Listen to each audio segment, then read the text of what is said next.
without a direction. So I have decided today, the 19th day of January 2017, to resign from the PDP and move to the party that is bringing peace and direction to this country, the APC. I so wish. Thank you very much.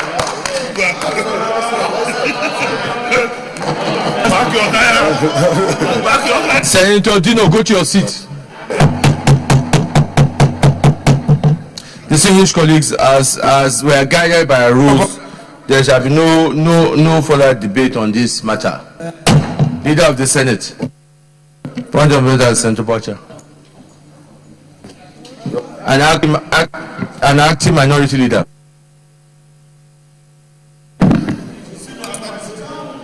Mr. President, distinguished colleagues, I'm Senator Emmanuel Boucher, representing Taraba South.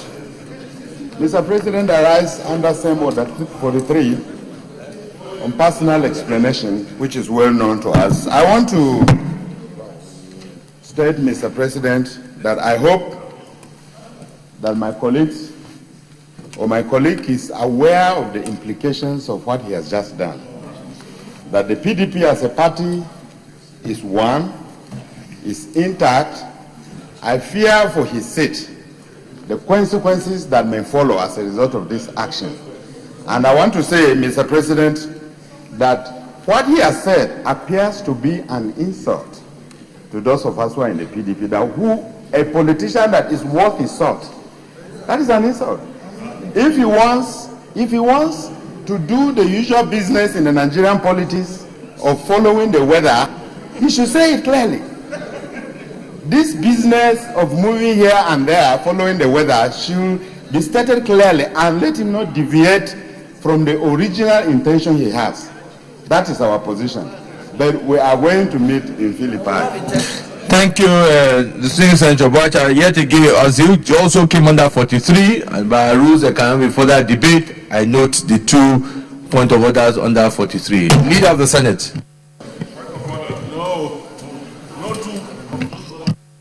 Yes, Senator Otazi. My name is Senator Chukwuka Otazi. I'm a senator representing the good people of Enugu North Central District of Enugu State.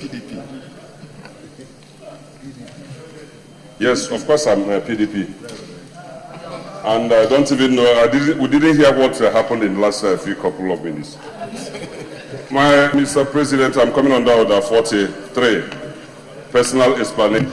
Go ahead.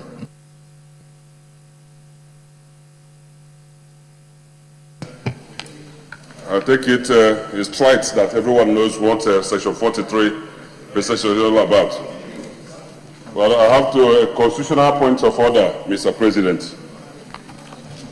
Mr. President, this country, Nigeria, is a very important country,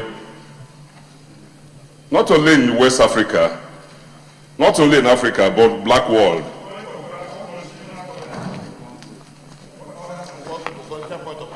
Constitutional point of order I'm coming with, Mr. President, is Section 5, subsection 4. And that constitutional point of order is that, Mr. President, before this country embarks on any action of warfare within this country or outside this country, the Senate of the Federal Republic. Okay. Well, I had thought that all of you are conversant with it, but let me read it for those people who are not conversant with the Constitution. Section 5 of the 1999 Constitution as amended talks about the exclusive powers. And it says, subject to the provisions of this Constitution, the executive powers of the Federation shall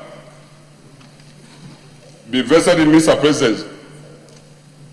And I go straight to Section 4. Notwithstanding the foregoing provisions of this section, a president shall not declare a state of war between the Federation and another country, except with the sanction of a resolution of the both houses of the National Assembly, sitting in a joint session. And except with prior approval of the Senate, no member of the armed forces of the Federation shall be deployed on combat outside the country.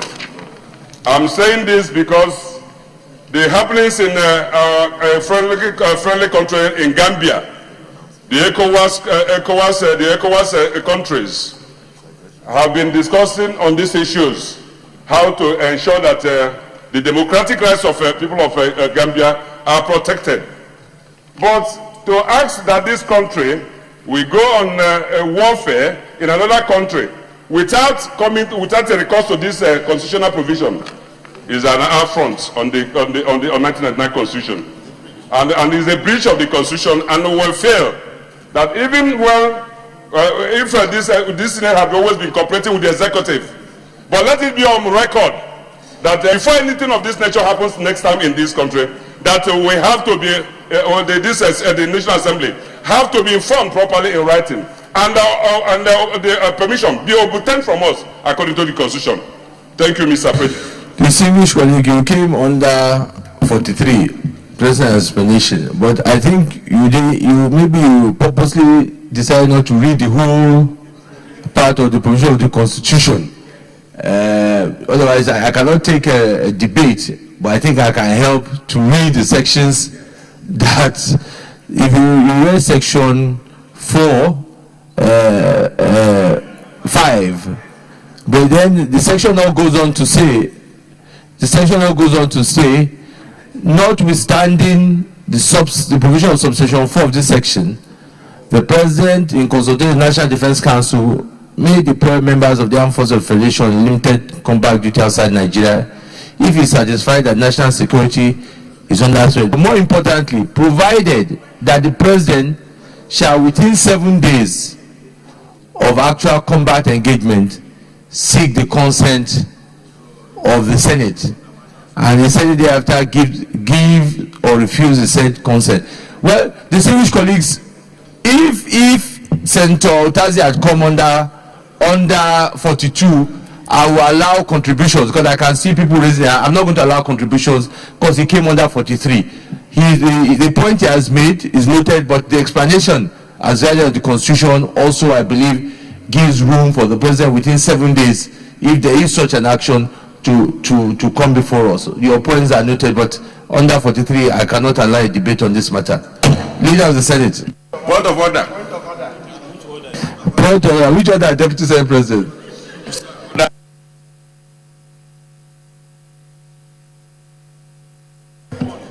DSP, I hope it's not a matter that I've ruled on. So it's a fresh one, but that's just for a point of direction.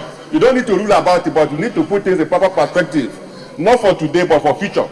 Because this is not about us, it's about these institutions, sir. If you look at section 5(4) of the Constitution, it says, notwithstanding the foregoing provisions of this section, notwithstanding the foregoing provision of this section, the President shall not declare a state of war between the Federation and another country, except with the sanction of a resolution of both houses of the National Assembly sitting in a joint session. Now, the operational one that affects us here is the B. Except with the prior approval of the Senate, no member of armed forces of the Federation shall be deployed on combat duty outside Nigeria. So you don't need to worry about it, just take note of this. And it has nothing to do with war. We're not at war with anybody. But for you to send a Nigerian armed force, a member of the Nigerian force outside Nigeria, this Senate must be told. It has nothing to do with, but it's a different scenario if you have war. That is where fire comes in. But to go for this time, what they have in Gambia, they need the approval of the Senate, because that's not war. War comes in when you're talking about section 5. The President doesn't need our approval. He can go to war on our behalf and come back later. But for you to deploy them to scenarios such as what they have in Gambia, you must seek the approval of the Senate. You don't need to rule on it, but we just put this so that we don't undermine ourselves or undermine this institution. All right, thank you. All right, thank you, DSP. Leader of the point of order, minority leader. Mr. President, my distinguished colleagues, just as the Deputy Senate President observed, if it's on an issue that you have ruled on, you don't need to rule on it. But I just want you to indulge me by coming under order 43, which is well known to you, or do I need to read no need?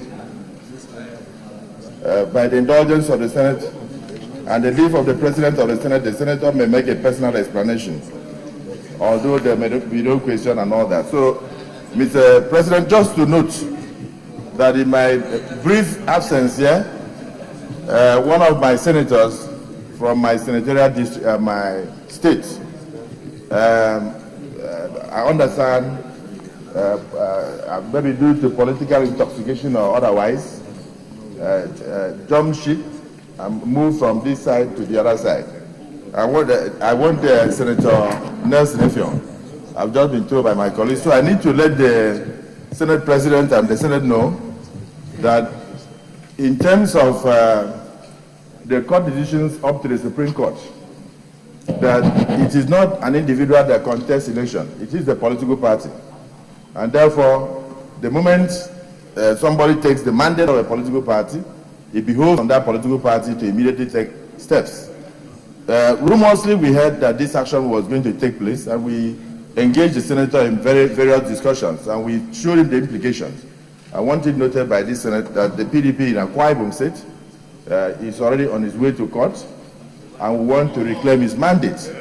We must reclaim the mandate given to us, and we would not mind the senator, the distinguished senator, joining the APC, but he will not go with the mandate given to us in Akwa Ibom State.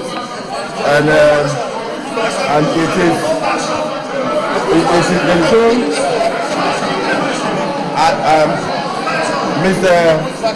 Mr. President, Mr. President, with due respect, I want to please,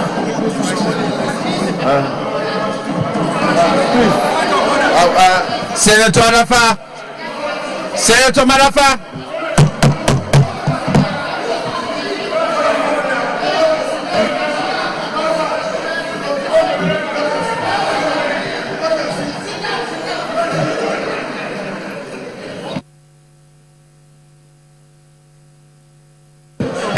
Minority Leader. Mr. President, the Chief Whip. Mr. President, the reason why I'm standing is because today it is PDP, tomorrow it may be APC. And I'm saying this because I'm quite aware that from that I've had, Mr. President, please indulge me for just a minute. I need to drop this point that I've had occasions to advise senators of APC, more than 10 of them who wanted to join us. I said, do not do so that you don't lose your seat. I've had occasions to do so. And so if you are happy today with any senator from here coming over there, tomorrow it may be your turn. But I want to assure you, sir, you may not rule on this, sir, but I want you to note that we in Akwa Ibom State PDP will take steps to reclaim the mandate given earlier to Senator Nelson Effiong. And he can join the APC as an individual, but not with the mandate of the Senate. I want the point to be noted. We are going to continue. Thank you, sir. Thank you. Thank you. Thank you very much. Thank you very much, Minority Leader, for your spirited explanation. Leader of the Senate. Thank you very much, Mr. President. Thank you very much, Mr. President, distinguished colleagues. Let me start by congratulating distinguished Senator Nelson Effiong and his people for taking the right decision at the right time. Congratulations. The first business of the day is the presentation of the report of the Joint Committee on Women Affairs, Health and Primary Health Care and Communicable Diseases on the oversight visit to Dalori IDP camp in Borno State. Mr. President, you may wish to invite Senator Binta Masi Garba, Chairman of the committee, to move the motion for the Senate to receive the report. Distinguished colleagues, please, I would like us to please settle down quickly. We have we have a lot of items on the other paper which are very important that we must bring to conclusion, particularly the second item on the committee on INEC, which we must complete today. So the earlier we start, the better. Thank you, Senator Bintamasi. Thank you once again, Mr. President. Distinguished colleagues, my name is Bintamasi Garba, Adamawa North Senatorial Zone of Adamawa State.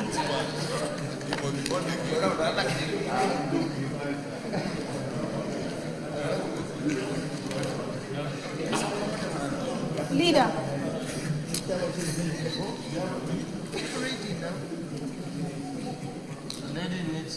Move your motion. Thank you very much, Mr. President. I stand to move that the Senate do receive the report of the Joint Committee on Women Affairs, Health, and Primary Health Care and communicable diseases on the oversight visit to Dalori IDP camps in Borno State. I so move. Senator Polka. Mr. President, dear colleagues, I stand to second the motion ably moved by Senator Binta. I so second.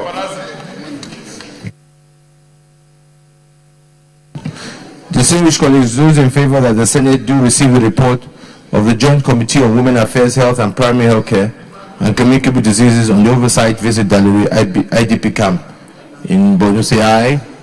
Those against say nay. Yeah, I have it. Senator Peter, let's come and lead the report.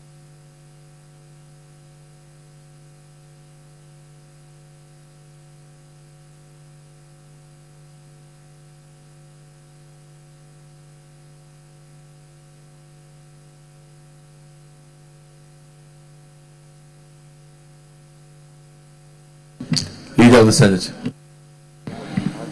Mr. President, distinguished colleagues, the second business of the day is the presentation of the report of the Joint Committee on Customs and Excise on the Nigerian Customs Service Management Act, Repeal and Reenactment, Bill 2017. Mr. President, you may wish to invite Senator Hope Uzodinma, Chairman of the committee, to move the motion for the Senate to receive the report. But I haven't seen it. Senator Hope Uzodinma, who is the vice? Is there a vice chairman? Who is the vice chairman there?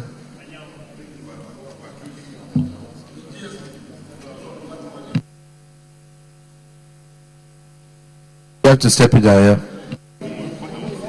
Mr. President, in the absence of Senator Hope Uzodinma, I move that we step down the report until another legislative day.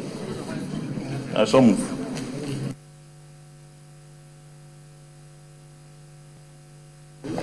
Mr. President, I rise with respect to second the motion as moved by the leader. I so second. Distinguished colleagues, those in favor that will stand on this item, another legislative, they say aye. Those against say nay. The ayes have it. Leader of the Senate.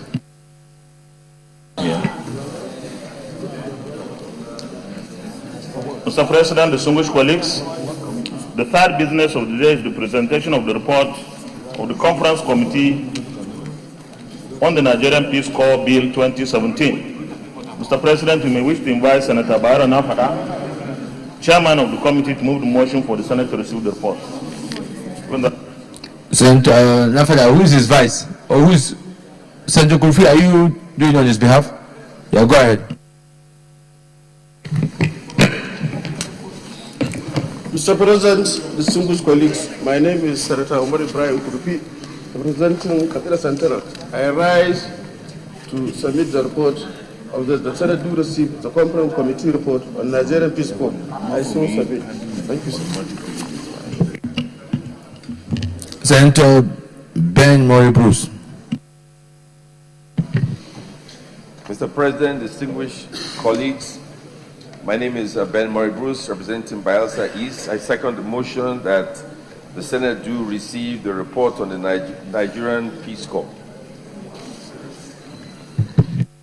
Distinguished colleagues, those in favor that the Senate do receive the Conference Committee report on the Nigerian Peace Corps Establishment Etc. Bill 2017, SB 173 and SB 183, say aye. Those against say nay. The ayes have it. Senator Kurufi, come and lay the report, please.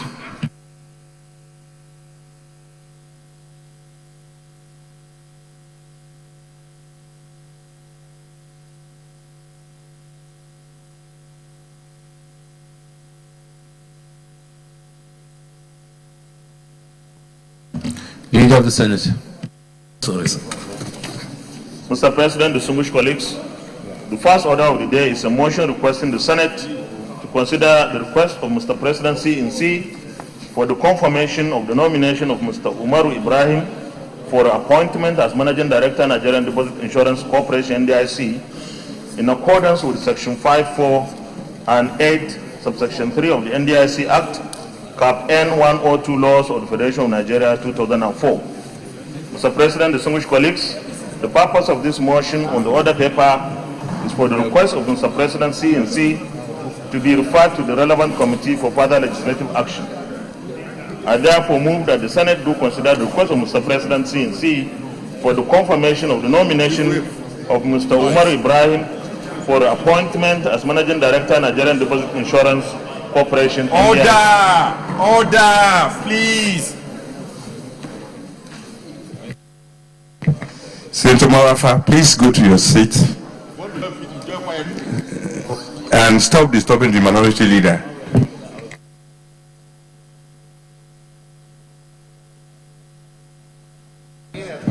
Mr. President, I rise to support and to second the motion moved by the leader. I so second.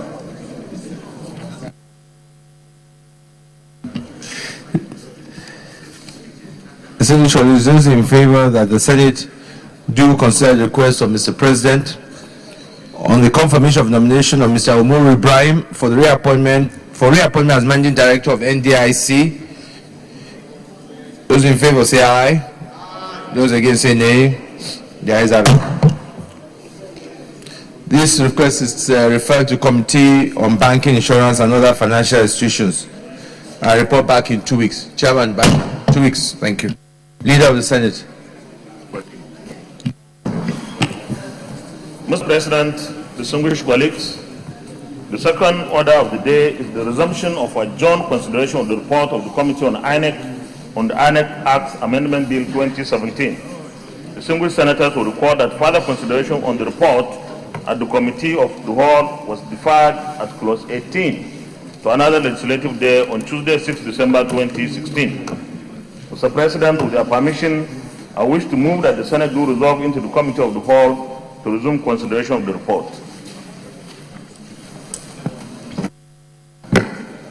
Mr. President, distinguished colleagues, I rise to second the motion moved by the leader that the Senate do resolve into a Committee of the Whole to consider the report. I so second.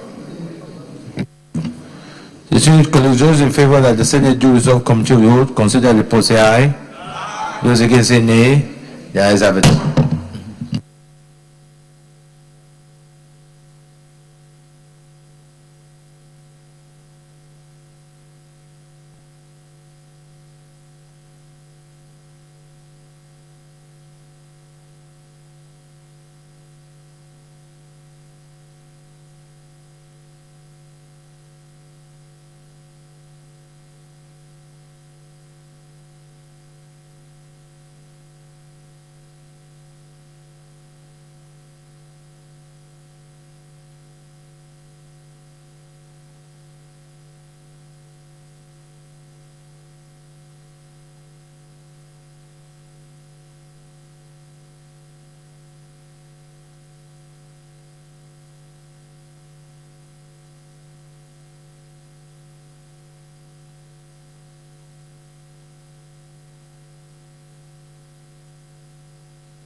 Distinguished colleagues, we're on page 33.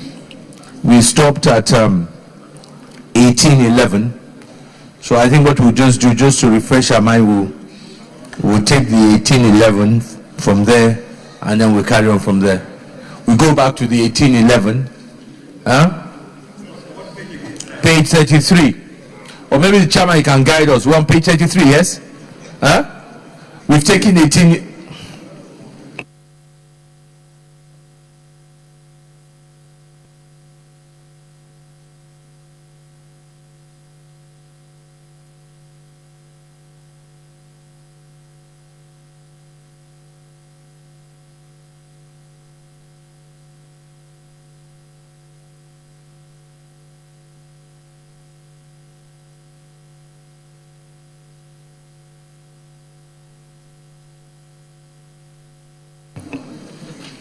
You want us to consider an item on page 30? Is that what you're trying to say? Okay, explain to us. Maybe we can know what you're trying, where you're going. Thank you, Mr. Chairman. Distinguished colleagues, you may recall that at the last meeting, 11.8 was already passed, which was to do with political party leaders not being automatic delegates, which compelled them to stand for election as delegates in their respective registration areas. But having crossed that and discussed the issue of automatic delegates, we felt it was better to allow the party leaders to also be automatic delegates. So we want to cancel subsection 8, 11 subsection 8, and provide a new subsection 8 on page 31. I'll go back and bring it up. If you look at page 30, page 30.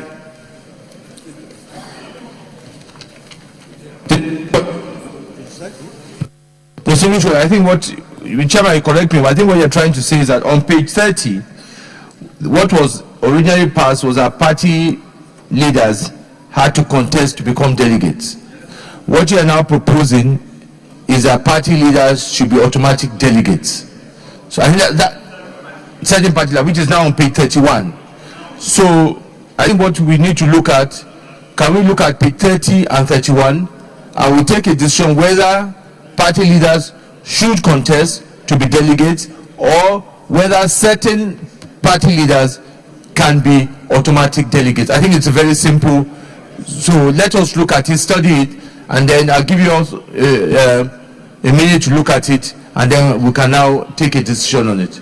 Let people just study it. And so can you tell us those who you are suggesting should be automatic delegates? Those are the ones on page 31, is it? All right.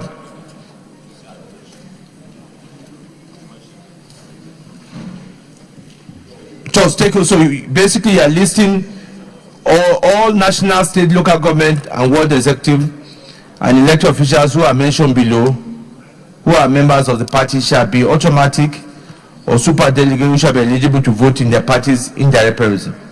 President and former presidents, vice presidents and former vice presidents, governors and former governors, deputy governors and former deputy governors, senators and former senators, members of the House of Rep and former members of Rep, members of State of Assembly, chairman of local government, councillors of wards.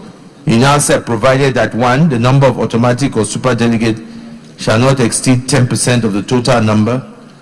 2, the party shall have power to determine its constitutional guidelines, the particular indirect primaries to particularly elective officers that automatic or super delegate shall vote.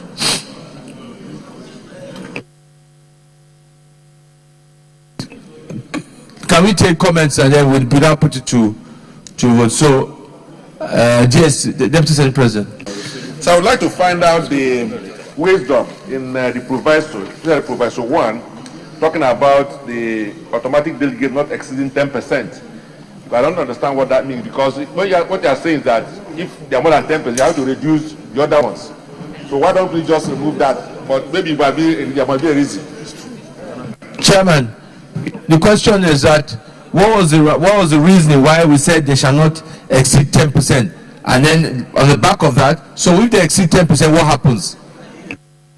What we did was, since they are automatic delegates, they are nominated, they are automatic.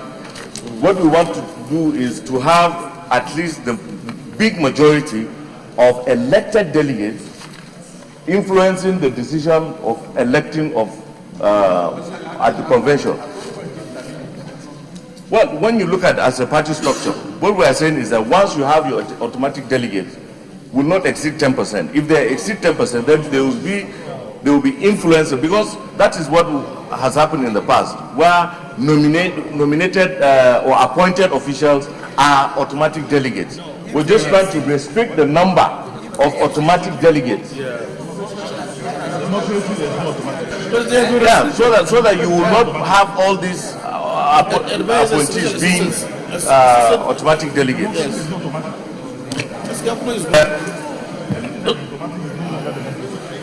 This guy is good. Deputy Leader. You see, Mr. Chairman and my distinguished colleagues, the utility of this provision creates more problem to the system that it attempts to solve. Because if we have these delegates that are in excess of 10%, what criteria are you going to use to disqualify the others, to bring it to 10%? In the absence of well-defined criteria to determine how those in how the 10% will be determined, I think it will be an unnecessary insertion in the provision of this law. That's my opinion, sir. Senator Lidani. Yes. Thank you, Mr. Chairman. My name is Joshua Lidani, representing from the South. I totally disagree with this provision, because these so-called super or automatic delegates were elected, were not just appointed. They came through a process of election. So there is not as if they are imposed on the people like other political appointees. They are elected people and they are part of the democratic process. So we shouldn't deny them the right to participate in the elections of candidates for national and gubernatorial elections. For them to include this provision of 10%, I think is very unfair. At what point do you determine the 10%? When you have come together for the primaries or what? I don't think it's necessary. They are part of the democratic process. Let us have them. Anybody have any contrary view? Senator, distinguished colleagues, I think for those who are current members of the various legislature, I can understand if you say they should be automatic members. For those who are former members, where you don't know what the the rate of turnover, yes, will be. It can get burdensome over time. And that's how you now have unfriendly contestation within the same space. I think we should just say those who are currently serving should be automatic members. Those who are former, if they have the influence, they should be able to win the election to be candidates. If they don't have the influence, tough luck. Okay.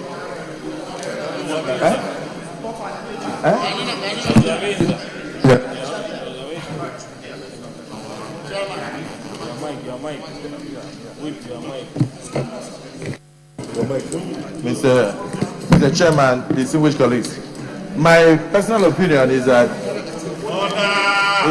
the 10% should be removed, should be deleted, and the provision should be left as it is. The reality is that as our democracy progresses, the law will also progress. So it's not cast in stone. If in future with the democracy lasts up to 50 years, and we notice that the turnover is such that they will overwhelm the electoral college, of course we can always amend the electoral law. But for now, it's not too much. We should just move the 10% and allow the provision to be there. That's my submission, sir. Okay. are raising hands up have different views. Not that you are coming to for so we can make progress. Are your views different to what is being, because what is being canvassed from contribution of everybody is that the issue of automatic delegate should stay, but the issue of the 10% should be removed. Okay. Anybody else? Okay, Senator Dino and then Senator Marafa. Mr. Chairman, my respected colleagues, Dino Melaye, Kogi West. Mr. Chairman, sir, the reason why we are trying to amend this act is because of impunity in the past.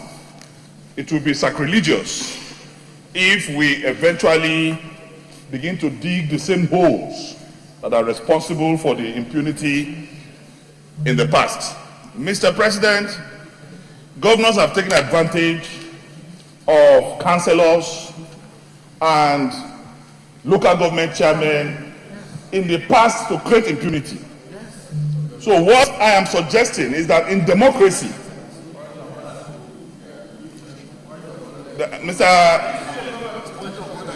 Senator Akpabio will have to decide if he's still a governor or a senator. The word automatic is undemocratic to start with. If we are saying we are practicing democracy, we should not be talking about automatic. But if you want to create avenue for special delegates, my suggestion, Mr. Chairman, sir, is that for elections that have to do with local government, party officials at that level can be delegates to that election. Then elections that have to do with the state, party officials at that level should be delegates. Then elections that have to do with national presidential primaries, national assembly members and governors of states can be delegates at that level. If we begin to allow the same level of all comers, then we are now completely empowering the impunity that has been demonstrated in the past. So that is my suggestion, Mr. Chairman, and this will help to check what we are trying to do. But if you say 10%, you say 5%, it can be abused. It can be abused with the collaboration of the party, because there will be nobody on primary day that will go and be confirming 10% or from one place or 1% from one place to another. We already moved. I think everybody's agreed that 10% should be. So we're all on the same page. All I'm asking that, is anybody asking for anything new that is different from what is it? What is on? Well, yeah, just a second. What is before us is this list of delegates, or plus or minus the 10%. The general opinion is that take out the issue of 10% is this delegate. So yeah, leader. Oh, after you have to leader, then you. Mr. Chairman, thank you very much. Mr. Chairman, since we have not taken a vote on this, I want to adopt part of what Senator Dino Melaye said, that at the local government level, the party officials, councillors, and chairmen would be automatic delegates. At the state level, state assembly members, national assembly members, that is senators and house of reps and party officials, become delegates. At the national level, national assembly members, governors. Speaker of the House of Assembly. Let's make an amendment. Let's make an amendment to, in the back of that. Let us make an amendment to that. Yeah, Chairman, maybe you can get. Yeah, thank you, Mr. Chairman. I think the second proviso has taken care of that. What we have done is we have left the party to choose, to decide who and who votes at what level. The second provision here says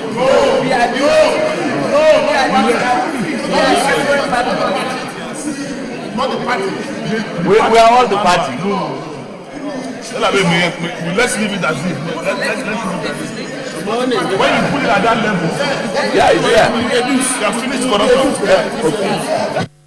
Chairman, I think there's a suggestion that has been put forward. That is that for the case of the president and former president, vice president, governors, deputy governors, senator, and members of nationals, up to A to F, as regards national national primaries. Members of State House of Assemblies regards state primaries, including. We're trying to get an. You have okay. What the proposer is saying is that you can be automatic members of wherever you are or anything below you. That is, if you are a member of the National Assembly, you can be an automatic member for national election or for state election. Yes, but if you are below, if you are at the state, you cannot be automatic up. And I think that is fair. Distinguished colleagues, I think we have all understood the picture. What we now need, Chairman, can you draft what this? I mean, OJS, we have a different view. This is going to be very cumbersome, sir. Because what you are saying, sir, is that if you have a presidential primaries, that the Speaker of a Enugu House Assembly will not be a member, will not be in that. That's what it says. Principal officer will be. No, just so that's the point I'm making. I'm just giving as an example. So that I don't see why a Speaker of Assembly cannot be a delegate to a presidential primaries. Let's amend it. So I think what is said, what you need to make here, sir, is to remove the issue of 10%. If we remove the 10% here, I'm sure we'll get it right. Otherwise, we are going to cause more complications.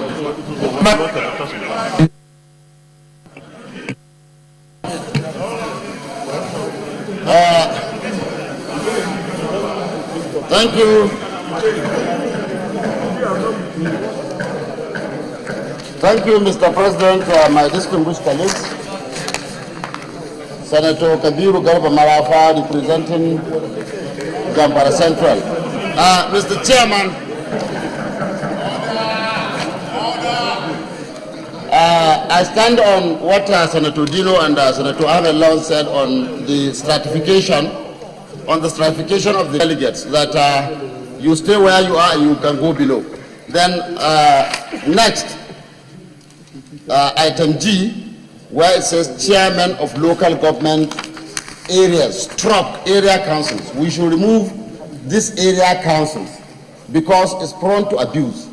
You have some states that create ADCs, area development councils. No. That means if you include this, now a state can create as many area development councils as possible and they become part of it. Excuse me. It should be chairman. No, chairman only. Chairman. That is what is recognized by the Constitution. I have the floor. If we leave it as chairman of local government councils and area councils, now a governor can create as many area councils as possible and make all of them delegates to an election, and that is subject to abuse.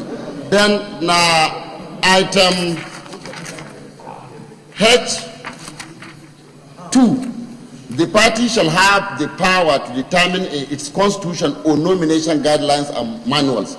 I want to suggest that we remove these nomination guidelines. The party shall have power to determine in its constitution, because if we leave it in election guidelines, this also can be abused. It can be changed at any time. So let the party determine ab initio in its constitution how it intends to carry out a primary election. And after that one, there cannot be any change. But if we leave nomination guidelines, it is subject to abuse. I have taken out the 10% because these things we have discussed have taken care of the 10%. I so submit, Mr. President. Thank you very much, Mr. Chairman. I want to align with Senator Dino Melaye and those who have spoken. My only contention, my only contention is that you have on page 31H, it says chairman of local government. It has got to be elected chairman because most of the local governments have caretaker chairman. And if it is not specific, that can be abused. Elected chairman of local government council. Thank you very much. Chairman, sir.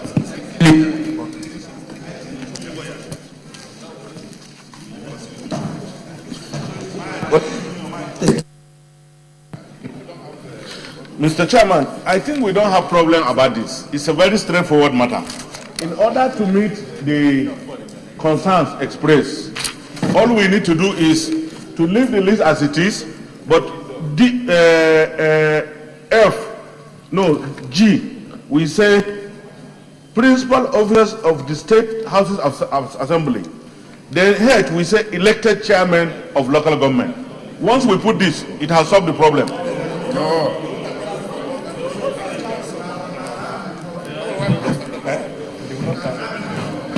Why? There is that point where principal officers of the who are they? Yes, sir. Senator Manager.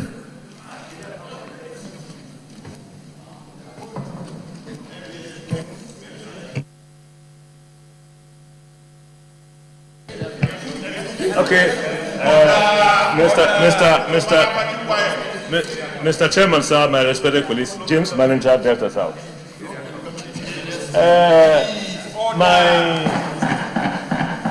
My concern here, Mr. Chairman and my colleagues, is the fact that for almost all the political parties, we've not been able to get it right for the Congresses. We have not been able to get it right at all. That is the internal party democracy. At the end of every primaries, you see problems here and there. And this is key. This is key. We must not rush this. We must get it right, because this will become an act of parliament. If we get it right, then we will have gotten it right as far as internal democracy is concerned. If we get it wrong, we may be creating more problems than the ones we are attempting to solve. And therefore, Mr. Chairman, mine is that the INEC chairman, committee chairman, and his committee members should take a very careful look at this provision. Take a very careful look at this. Because I'm coming. Just hold on. I know what I'm talking about.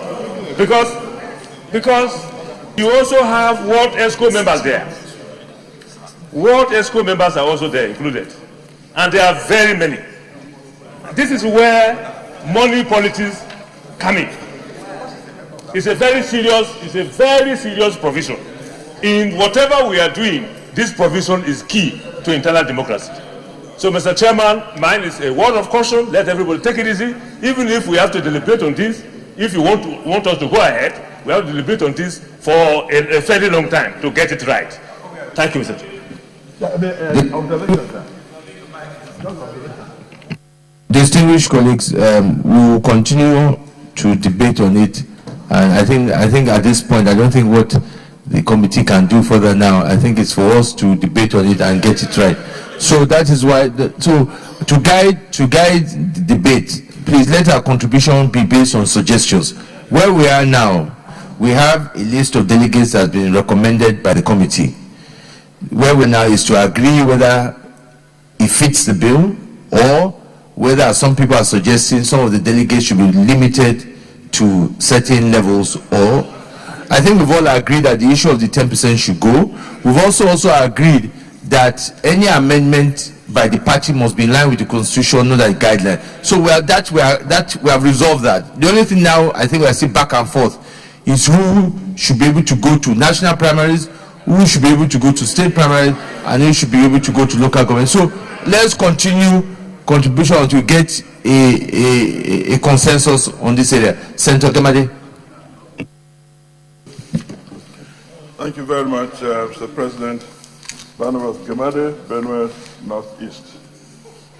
Mr. President, I think the discussions that have gone on so far have elucidated a lot of facts which cannot be ignored. And in fact, the very last one of mentioning Ward ESCO members from Senator James Manager is very important. Thanks to a former chairman of the party at the state level. So we will need to add that as part of the special or automatic delegates. And I agree wholeheartedly with the fact that limiting the number of automatic delegates at 10% will cause a lot of confusion. Wrong. Once you name those things specifically, and the corrections already made, like chairman at council should be elected chairman and not just appointed chairman. That will suffice. The 10% should go. Finally, Mr. Chairman, provided that one is going, two, we should amend that by simply changing on the second to the last line the word that into which. The reason is this: when you say those primaries that automatic or super delegates shall vote, means all of them will vote selectively to the primaries, but not all of them should vote. So which automatic or super delegates shall vote? This means that in the guidelines of the party, they will spell out that in this particular primaries, so super delegates should vote. And in this one should vote. Over-regimenting the provision of primaries is going to make life very, very difficult for everybody. I think a certain reasonable amount of flexibility must be given to the party for it to be able to exercise its democracy the way it feels it should. So I think that the only amendment here should be changing the word that into which will allow the guidelines to spell out which super delegates should vote at which primaries. Thank you. Distinguished colleague, let me suggest whether this might help us. I think the argument really here is about who should go to each of the different primaries. So why don't we look at this section 8, breaking it down to 3 subsections. That is national primaries, state primaries, and local government primaries. Please, let's at the national primaries, if we are to go by this list, national primaries will say president and former vice president, and former presidents, vice president and former vice presidents, governors and former governors, deputy governors and former deputy governors, senators and former senators, member of House of Rep and former member House of Reps. Now, this is where we now take suggestions. Is it principal officers of the State Assembly or everybody in the State Assembly?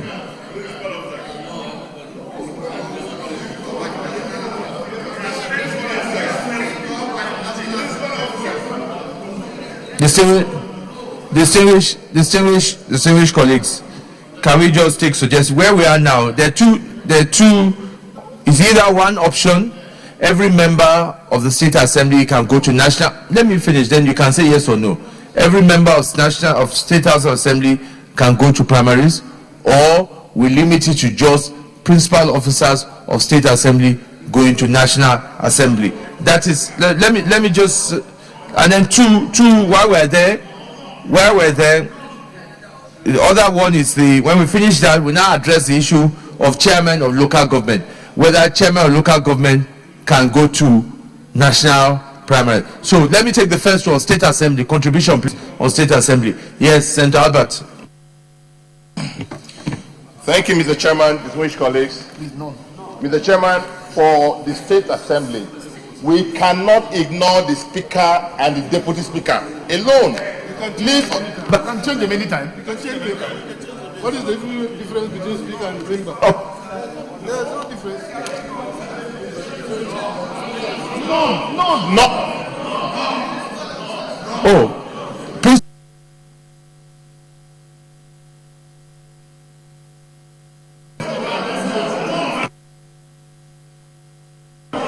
Mr. Chairman, what I'm saying is that Assembly members, and they don't consider people. Presiding officers of State Assembly should be included, not the principal officers. Just the 2 presiding officers. The Speaker, and it doesn't matter. You cannot ignore them. The presiding officers. The presiding officer, which is Speaker and Deputy Speaker. Yes, sir. Distinguished colleagues, it appears we now have three scenarios. Scenario 1 is just Speaker and Deputy Speaker. Scenario 2, Principal Officers. Scenario 2, the entire State Assembly. 4, yes, it was 4. And then 4, none, yes. Senator Gaya.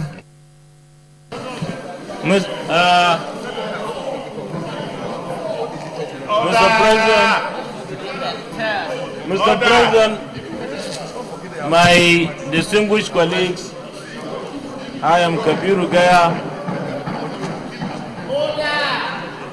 My distinguished colleagues, I am Kabiru Gaya. Okay, sir.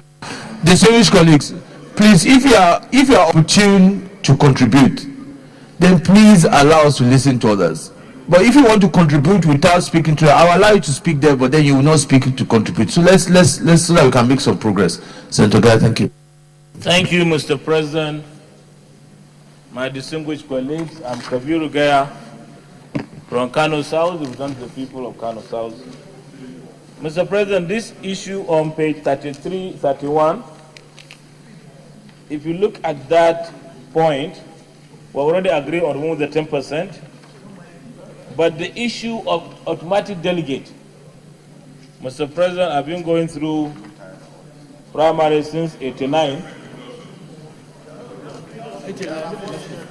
Well, as an example, when you go into the item 9, if you already agree by removing the 10% as suggested by the Senate President, DSP, if you go to item 9, sir, it is very clear we shouldn't bother on arguing. Said a political party that adopts the system of indirect primaries for choice of its candidate may outline further guidelines, which means including other members. And every party, sir, every party, sir, huh? Sir, I carry the further guidelines, rules, and procedures of guaranteeing free, fair, and credible election of delegates to vote at the convention or congress of the party.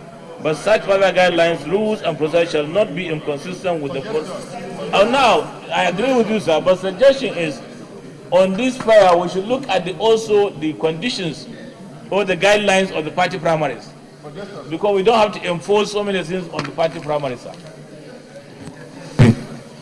Sir, commending this committee, they've done a great job, sir. Yes. And it's just that we're not looking at most of the work they've done. And we also have to take advantage of the experience of some of our colleagues here, including former chairmen. If you look at page 32, sir, the second proviso, I think it answers all these questions. Page 32, provided that number of automatic, which we have said we are removing. Then the second one there says the party shall have the power to determine in its constitution, and I said we should remove the guideline. The party shall have power to determine in its constitution the particular indirect primaries or election to particular elective offices that the particular automatic or super delegate shall vote. So in that case, we have given them some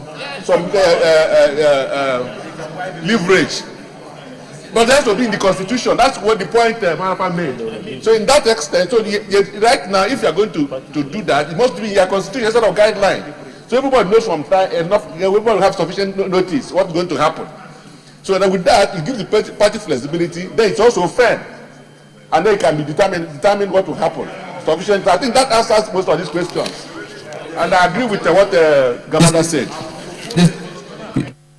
Decision just made by the DSP, and I think it goes a long way in helping us resolve this matter.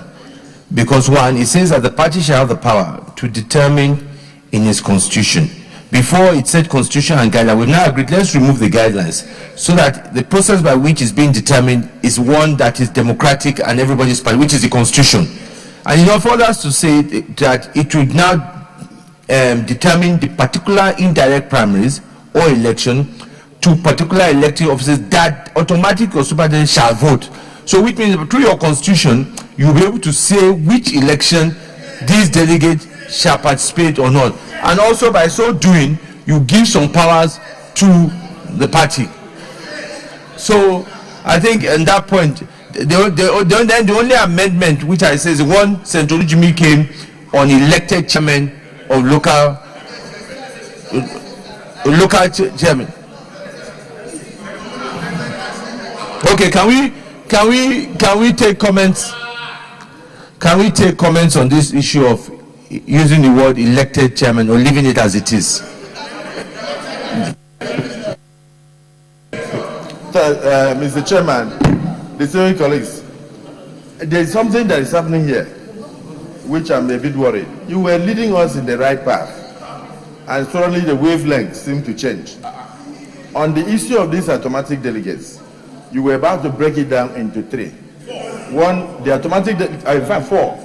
The automatic delegates that are qualified to go to national, the automatic delegates that are qualified to go to state, the automatic delegates that are qualified to go to local government, and then the fourth one was none. And to be honest with you, sir, once you do that, the party's guideline can also even add more automatic delegates if they wish, depending on what they want. But this one, you are helping democracy to grow by ensuring that stakeholders, as a result of people manipulating, do not distort the process. So let us know that this is the beginning of the real thing. This is solving internal democracy. Let's still go by that your suggestion. Let's go by that your suggestion and specify, because if we put an elected chairman as an automatic delegate, it means that we must also qualify whether it's going to be automatic delegate all the way or it's going to be automatic delegate up to a point. And that is exactly what you were going. And I think if you go that way, you have solved the problem. Please, let's go back to what you said so that we go one by one.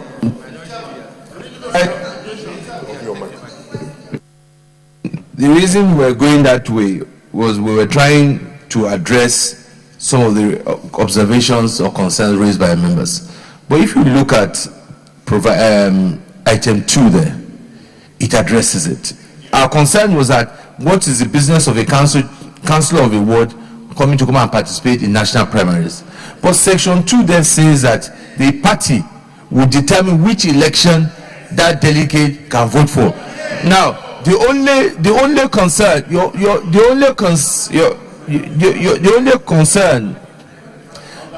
concern here is that whether the party should have any right at all in discretion in providing the guidelines of his primaries. And I don't think, and I think maybe we have to go back and first accept that.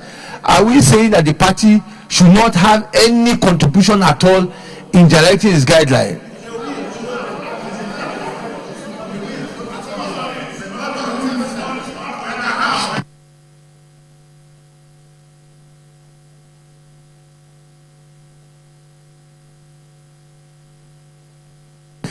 I think to make it easy, let us put the second item to vote. That is the second item 1, the proviso on 1 we've agreed that should go.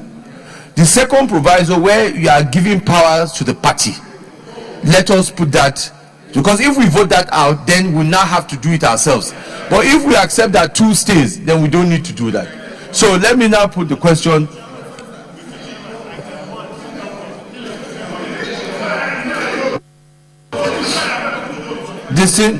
Distinguished colleagues, on item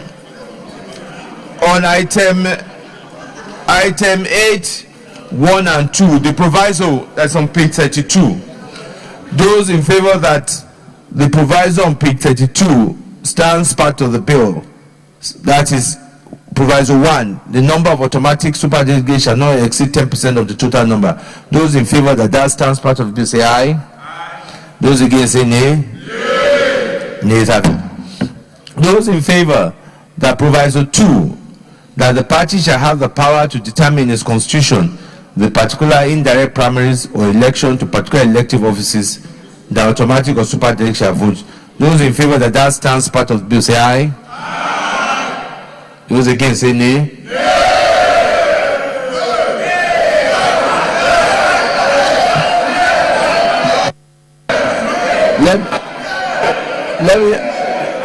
Let me put the question. I'll put the question again.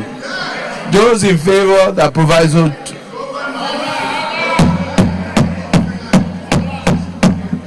Those in favor that proviso number 2 stands part of the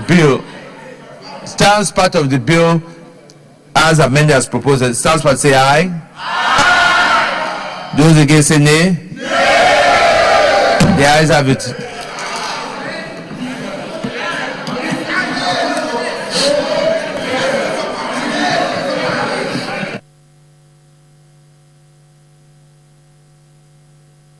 I call for division. Now standing order, Allah. First standing order. Leader. We divide. I divide it. Allah, on the section here, no division. Yeah? On the section here, no division.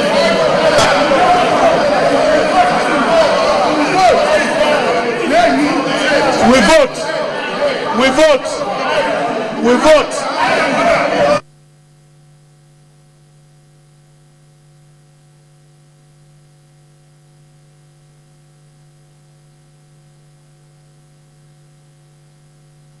Okay.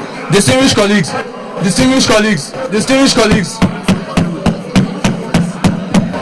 Leader. Distinguished colleagues.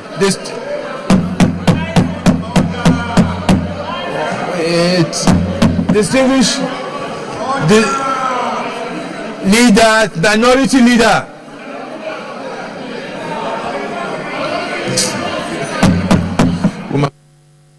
It's not working. Order, please take your seats.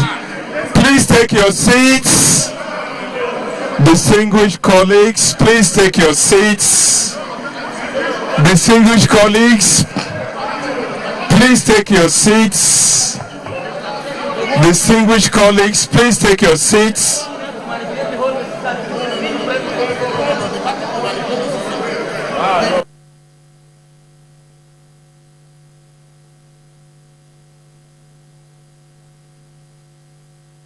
You can call for division if you want us to vote, but please take your seat so we can make progress.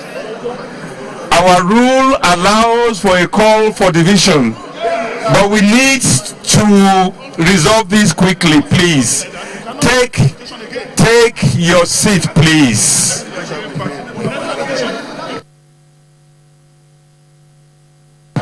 Please take your seats.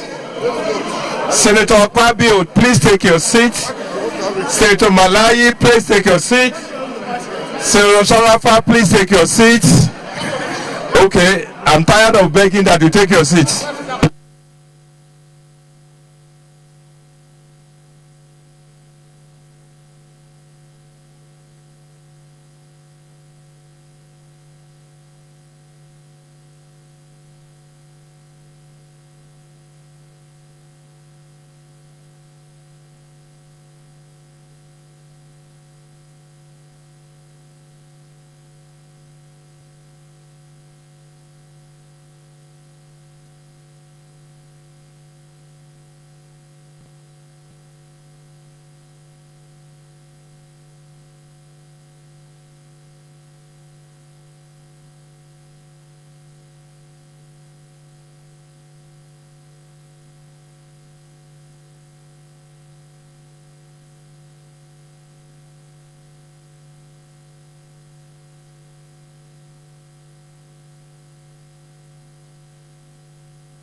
Point of order.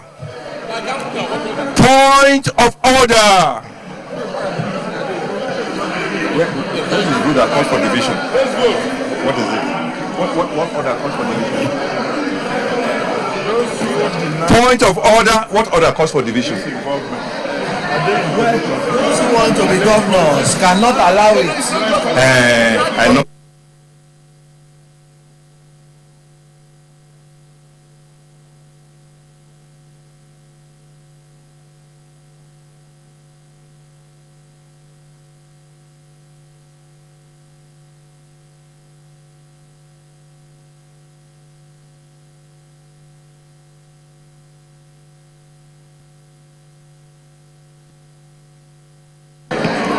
Distinguished colleagues, can we settle down so that we can go ahead with this?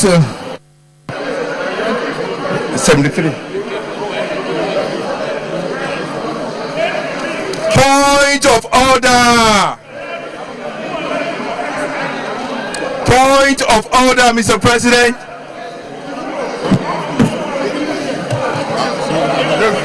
Mr. President.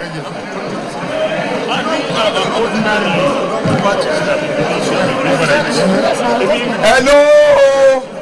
What we want to do is to have a straight jacket.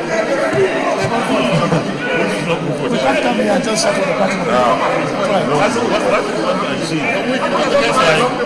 every party with sides. I mean different. Do what you like. Yeah, be different. Mr. President, sir, the rules.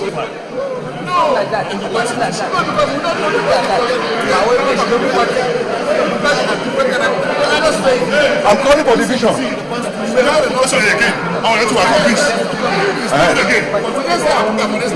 Again, one more time.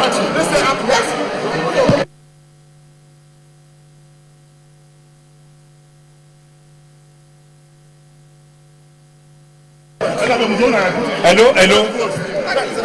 Put it again, sir. Put it again.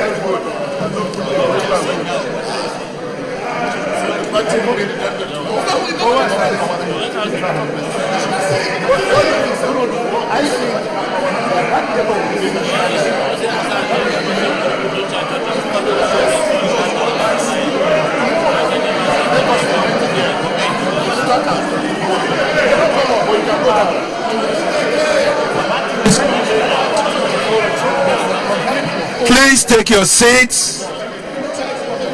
Senator Egu, please take your seat. Senator Ruwan, please take your seat. Senator Dine Malayi, please take your seat.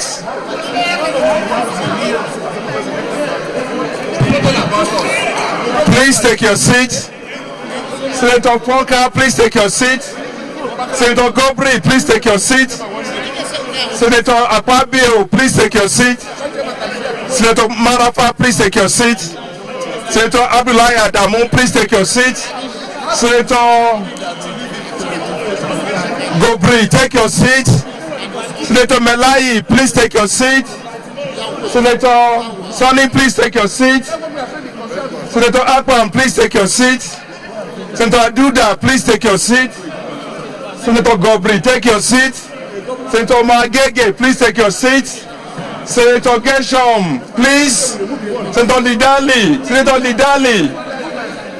Senator Lidali, Senator Adamu, please take your seat. Minority Leader, please take your seat. Minority Leader, please take your seat. Minority Leader, please take your seat. Minority Leader, please take your seat. Minority Leader, please take your seat. Minority Leader, please take your seat. Minority Leader, please take your seat. Senator Adamu, please take your seat.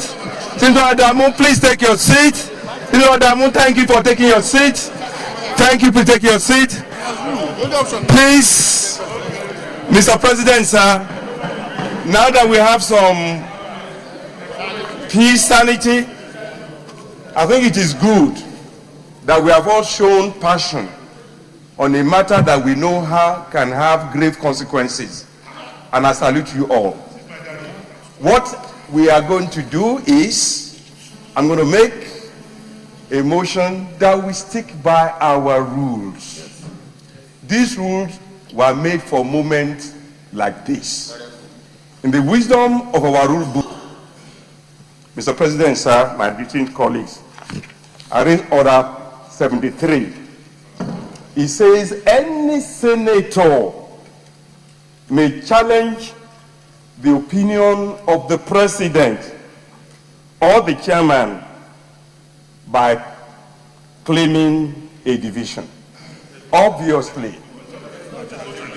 So what we want to do is we'll take the vote one more time. Thereafter, the senator from Osun Central, if we see how this chaos, will call for a division. Mr. Chairman, we can call for the vote one more time. Distinguished colleagues, we will put the question one more time. The question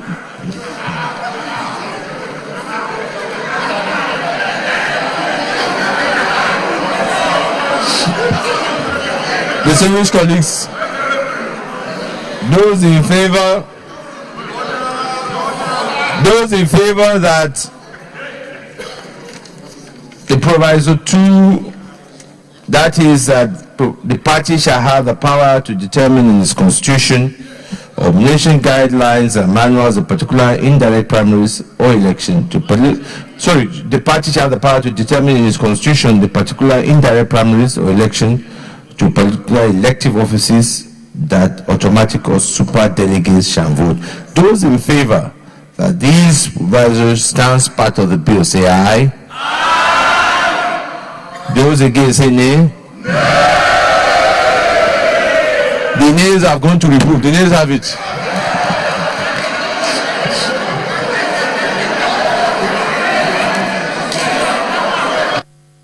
Distinguished colleagues, now in view of that, we now need to go back in view of that, distinguished colleagues, in view of that, we now need to go back to what we had talked about the national, the state, and the local government. So at that point, we had the recommendation, we're talking about the issue of the State House of Assembly. And there were 4 scenarios under that. One was no member from State Assembly should be a national delegate. Second was that all the presiding officers, the 2 presiding officers should be alone, all the leadership, principal officers, or just the entire House of Assembly. So those are the 4 options. Point of order, Senator Jibril. My name is Senator Barrow Jibrin. I represent Kano North. Mr. Chairman, Order Assembly 3, with your permission, may I read, sir?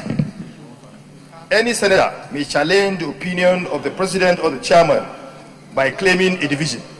Mr. Chairman, I do not agree with the decision taking respect of the vote that has just been taken. I therefore call for a division, sir. It's a conclusion. No. I call for division. I call for division. I call for a division, sir. I call for a division. I have the right. I call for a division, sir. I call for a division. I call for a division. I call for a division. I've called for a division. I call for a division, sir. I call for a division, sir. I call for a division, sir. I call for a division, sir. I call for a division. I call for a division. We have not passed. We have not passed. We have not passed. We have not passed, sir. We have not passed. We have not passed. I have not passed. We have not passed, sir. There must be a division, sir. There must be a division, sir. There must be a division, sir. There must be a division, sir. Division, sir. I'm a party man, sir. I'm a party man. I'm a party man. Division, sir. I'm a party man. We should respect the party.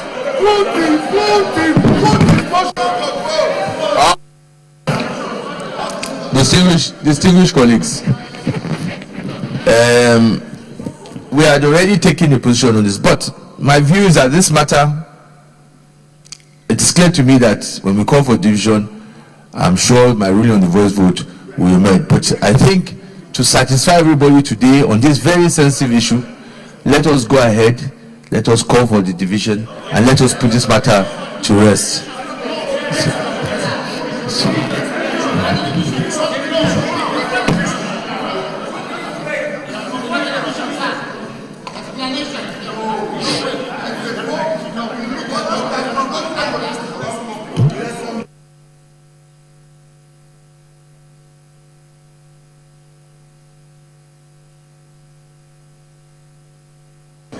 Distinguished colleagues, what we will do in line with the rules. In line with the rules. What we will do now is the rule says that after a lapse of 2 minutes from the direction to clear the lobby, we will now put the question again, and if it is challenged again, they will now put to vote. This is the rules.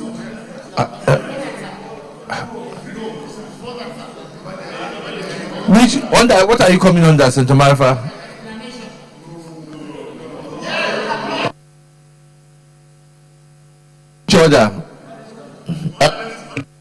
Order, Senate President.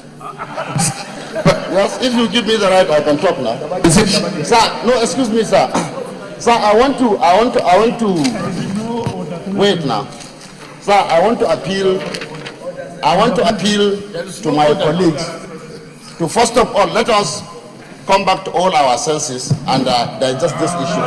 So with due respect, wait. Sir, the point of contention here, as far as I'm concerned, sir, before we go to the division, I think both parties can have their way as far as these issues are concerned. Sir, by approving, where is it? They decided to know. Let us divide. Before we call the division, no, wait. That's the order. That's the order. 73. There is no order. Sir. Okay, sir, wait. Sir, the issue that you put to question now is the party shall have power to determine in its constitution. We make amendment that in its constitution to determine the particular indirect primaries. The particular indirect primaries. So this does not stop us from doing the stratification we want to do, in my opinion. But I want those that read English language in their first and second degrees to look at this thing properly. Because this is just where the problem is. Some people are saying if we do this, then we have ousted our power to do the stratification. In my considered opinion, even if we do this, we can still go down to say that these people are automatic delegates, because we are talking of the automatic delegates. So in my considered opinion, all the two sides can have their way. I don't know, but let us go back and read this thing properly. It only said the party shall have power to determine in its constitution, sir. Now, we can still go ahead and do this stratification, that members of presidents, vice presidents, governors, deputy governors, both former and serving, National Assembly will be automatic delegates in all elections, because it says you cannot move up. Then members of state assembly will be delegates to state elections and local government elections. Then members of local government, that is chairman and councillors, will be delegates to only local government elections. So, sir, without calling for any division, without doing any division, it is my considered opinion that even if we consider this, that is respecting parties, giving parties some leverage to do some things, because the only area that is subject to abuse is this nomination guidelines, and we have all agreed to expunge it from it. So, sir, I want my colleagues to redigest this thing, and we look at it. We now do our stratification, because both sides are only arguing on this issue. Those that want stratification fees, and we approve this, we cannot do the stratification. But I implore my other colleagues to look at it and see if what I said is in line. Then we only go ahead and do our stratification. Then we leave this clause as it is, giving the party to determine in its constitution. I say something, sir. Let me just make. I think just for clarity, I think the bone of contention is that there's some of our members do not want the party to even have the power in its constitution to determine the guidelines on primaries. It is not whether it is even, because initially we removed guidelines and manuals, hoping that constitution was enough to satisfy some of us. But so clearly some of us are not even satisfied with the party and their view is that we should state clearly in the law what the guidelines are. So that is the only, I think that is why we need to have the two clear opinions. There's no, your solution does not answer it, because in yours you are assuming that people are against the provision. Is just the issue of guideline, and once you put the constitution, they're happy with it. But I think it's clear the view of a lot of some senators is that they don't even want the party to have those.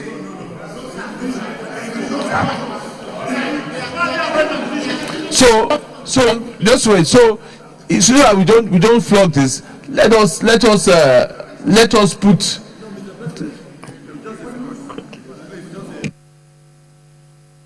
Mr. President, normally you are supposed to be heard in silence. You are supposed to be heard in silence. So in fact, I was listening to you in silence. What you are saying now, you know you cannot be wrong, but we can correct you slightly. You are not totally wrong. What we are discussing is about automatic delegates that are not even up to 20% of the total number of delegates. The party still has the opportunity to do guidelines that will cover about 80%. But we are saying that do not make me an automatic delegate in mockery and give the power of my automatic delegation to the party to determine which election I should vote. That's what we are saying. So no, it's different from the party. The party is going to make guidelines for almost 80 to 90% of delegates. But this particular one, no, sorry, sir. Sir. No, there are two scenarios. One is that the party is going to make provision by way of its guidelines or whatever in its constitution. It will make guidelines in its constitution for the other 80 or 90% of delegates. But for this 10% enunciated in the law, we must not give the power to the party again to determine where the 10% should vote or should not vote. That we should do it in the law now. That's what we are saying. Otherwise, the party will go and use its constitution and remove even the one that the law has provided. My leader, minority leader, we are saying the same thing, because what we are only talking about is the party's constitution as regards super delegates. So we are saying the same thing. What you are saying, no, I'm not talking about the entire guideline. We're talking as regards the issue of super delegates.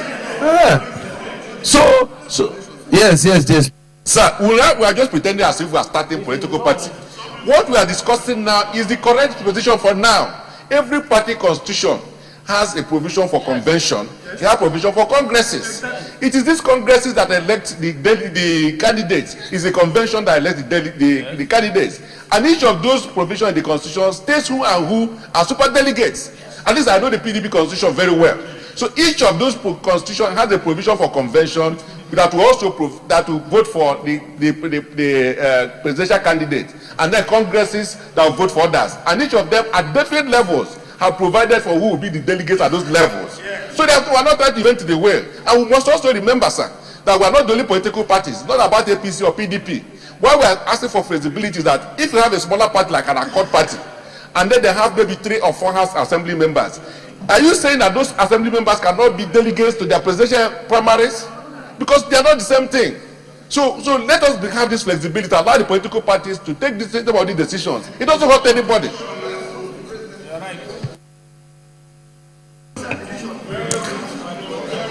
Division.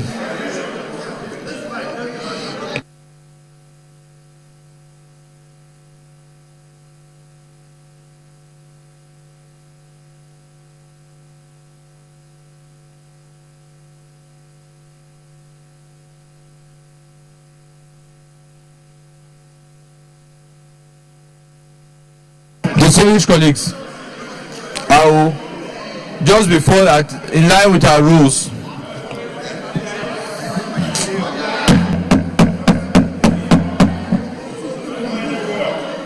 distinguished colleagues,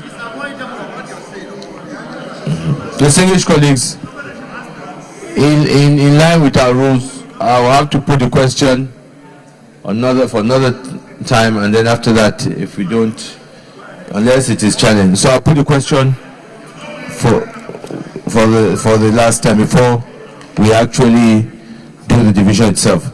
Those in favor that the second proviso, that the party shall have the power to determine in its constitution the particular indirect primaries election to particular elective offices, the automatic superdelegate shall vote. Those in favor that that stands part of the bill, say aye. Aye. Those against, say nay. Nay.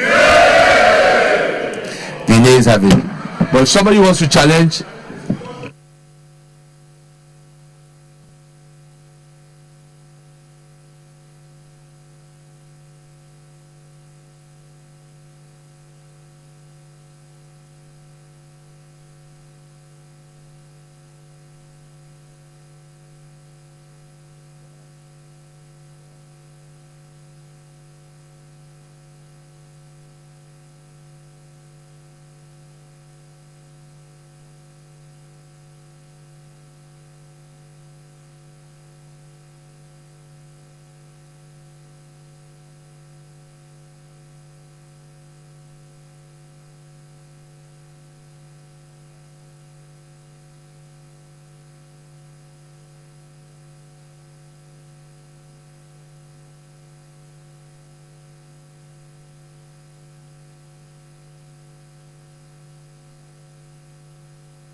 distinguished colleagues, I want to, as we said, as stated by our chief, that we all know the importance of both the bill and this particular section, and I think that the passion that we're showing is based on what we've seen in the years of our democracy here, experiences that people have had in trying to see how best to put in the right kind of guidelines in the issue of our primaries, which is a platform for our elections. And I think that we appreciate all the contributions that we've all made on this issue. So I think with the progress we've made now, I think we should now go back to the issue of, having said that, who are the delegates that would go to national, go to state, and the local government. So if we start with the national, there were 4 options as regards to issue of state assembly. One option was nobody from state assembly should be national delegate. The second option was that all members should be. The third option was that the principal officers, and the last option was that just the 2 presiding officers. Can I take contributions so we can get a consensus? No, we cannot let you. What do we think is a general consensus, and then we can take leader of the Senate. Mr. Chairman, distinguished colleagues, I want to borrow from the explanations given by the DSP during the previous talk. I believe that there are parties that are so small, just growing up.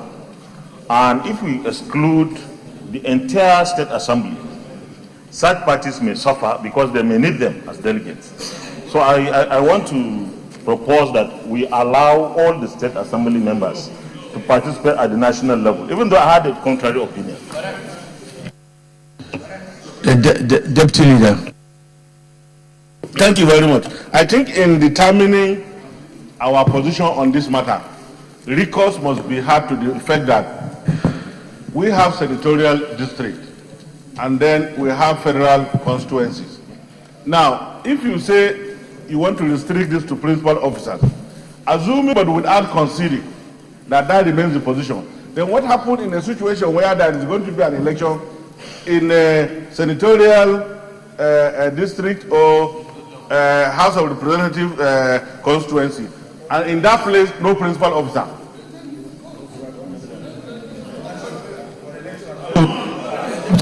So that's the guidance. So I'm of the opinion that the whole members from that should vote. The other delegates, sir. Distinguished colleagues, the contributions so far are for the fact that we should allow all members to participate. If any other opinion, Senator Polka. Mr. President, dear colleagues, Senator Polka Emmanuel Bayelsa Central. My suggestion is that 2 principal officers from the State Assembly should take part in the national elections. That is my suggestion. Yes. Senator Chief Whip. At the beginning of this debate, I was leaning towards making only the principal officers of the state to come to national elections. I've changed my mind. The reason I changed my mind, I will tell you. Our constitution stipulates equality of states. So you have 2 senators per state, 3 per state. Forgive my mother. But to reflect the population, we have inequality in the numbers of House of Reps. That same constitution also stipulates that membership of the houses of assembly can be up to 3 times the numbers of House of Reps. Again, taking cognizance of differential in population. If we limit it to only presiding officers, we are saying you can only have 2 per state, and you are not taking into account the differential in population in the election of the president. By the same token, if we say you limit it only to principal officers, and there are the equal number of principal officers, so right now, is it that we don't have it, which is wrong, or that we allow all? Distinguished colleagues, please let me remind ourselves that these laws that we make are only for today, they're for all times, and we should be guided by that. We all understand the contentious issues of today that affects our different constituencies. Let us think about that, but the same think of the national issues. And I think I want us to please be statesmanly when we're looking at these issues. We understand the issues, but I think we should also look at the bigger issues as well. So the 3 contributions is clearly that we should all have, either we have all members of all state house of assemblies, or those that say we should not have any at all. So what I think I would not put the question, those in favor that members of state house of assembly should stand as automatic candidate for national primaries, say aye. Aye. Those against say nay. Nay. The ayes have it. The ayes have it. The next one, chairman of local government. Those in favor that chairman of local government stands elected. Yeah, okay. Yeah, let's first take the chairman of local government. The chairman of local government. Are we talking about elected? Or okay. So I'll put the question. Those in favor that elected chairman of local government show area council stands part of the bill as presented against say aye. Aye. Those against say nay. Nay. The ayes have it. The last item is councillors of wards. Councillor of wards. What chairman? Why do you want councillors of wards? Yeah.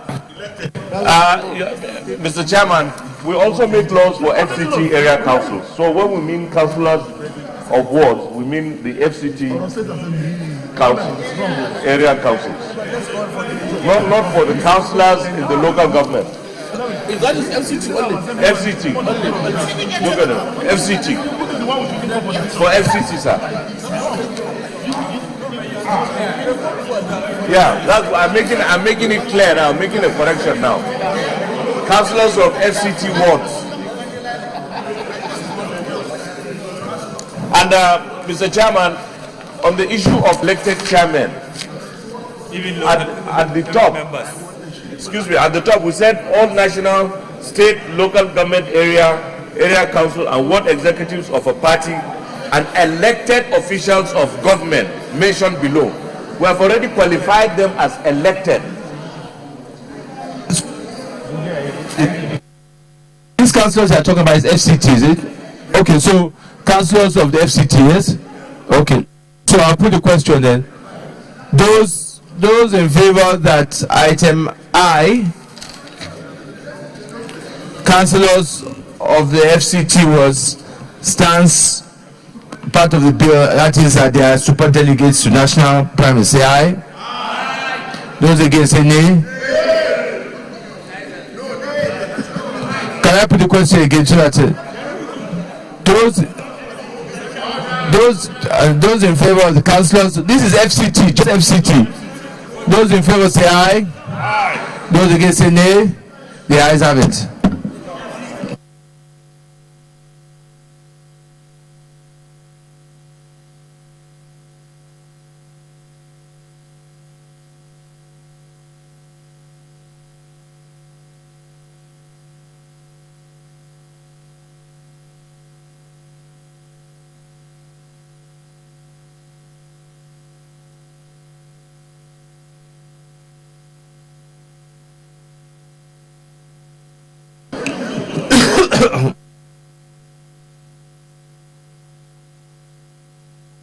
Colleagues, our state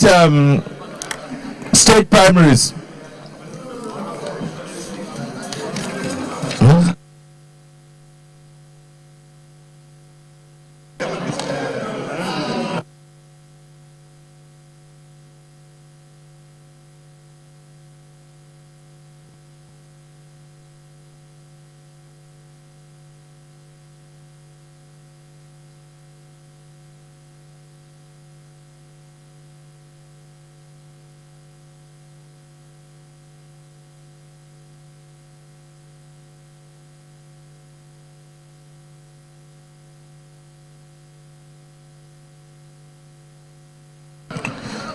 Distinguished colleagues.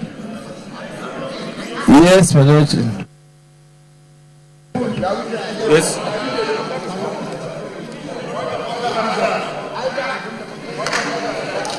No, it's not point of order. I just want division. Division.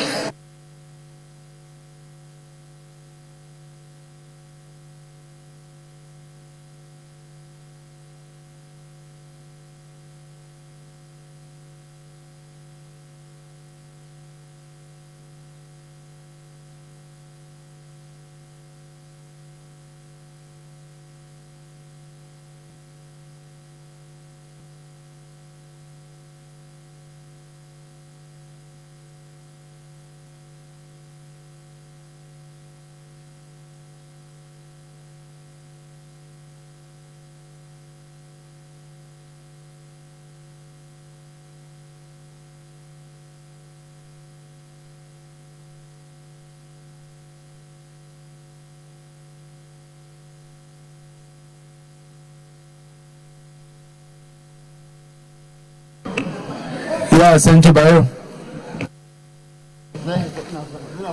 Thank you, Mr. Chairman. I just want to take us back to the issue of State Houses of Assembly, members of the State House of Assembly. Your Excellency, we have contributed to this. We have said no to that, and unfortunately, our voice of nays, which is higher than the number of the voice of ayes, was not recognized. So we want you to repeat that question, Mr. Chairman, and listen carefully to the voices of those who are Yes. Thank you.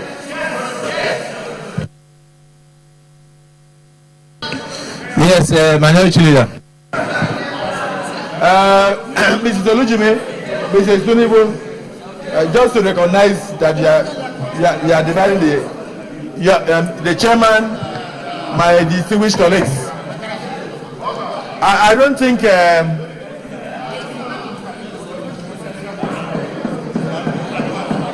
Mr. Chairman, Order! Mr. Chairman, my distinguished colleagues, in line with what distinguished Senator Nafada said about the House of Assembly, in line with what our distinguished Senator Nafada said about the House of Assembly, I also want to make the same observation in respect of FCT. I think we made a mistake in our consideration by saying that all councillors in FCT are automatic delegates to national. The reality, but that was what we put here. The reality is that we have about, it should be limited to the area council. There should be representation from the area council. If we have 7 area councils in the FCT, we should have representation from there to national. But if we are talking about all councillors, there are about 62 in number who are councillors. You cannot make 62 councillors of FCT automatic delegates to go and elect the president. We should make sure that each area council is represented in the national for the purpose of electing a presidential candidate. Not all the wards and the councils in the FCT. So my proposal, sir, will be that yes, we have agreed that they must be represented, but it should be 1 councillor per area council, and not the entire 62 going to national. But of course, they will be involved in other lower congresses. But at least 1 person per area council should be represented in the election of a presidential candidate, but not the entirety. Do you want to make a comment on that observation by Minority Leader? Yeah, I think I would agree with that. If we can take out the FCT councillors from the national election, they can now be restricted to the FCT elections, the local government elections. No.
Yeah, Chairman INEC. Yeah, sorry, go ahead. Sorry, I missed her. Well, the earlier suggestion was, Mr. Chairman and distinguished colleagues, was that FCT area councils should vote in the national election. Yes. This was the earlier decision. And we agree with that. And that was put into vote and has been agreed into. Yes, we agree. FCT area councillors. Councillors. National election. Yes. Only MCT, yes. To know there's a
Mr. Chairman, distinguished colleagues, I move that the Senate goes into a closed session.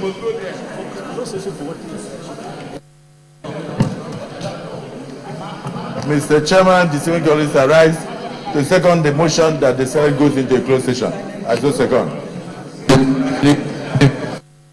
Closed session, say aye. Those against say nay. The ayes have it.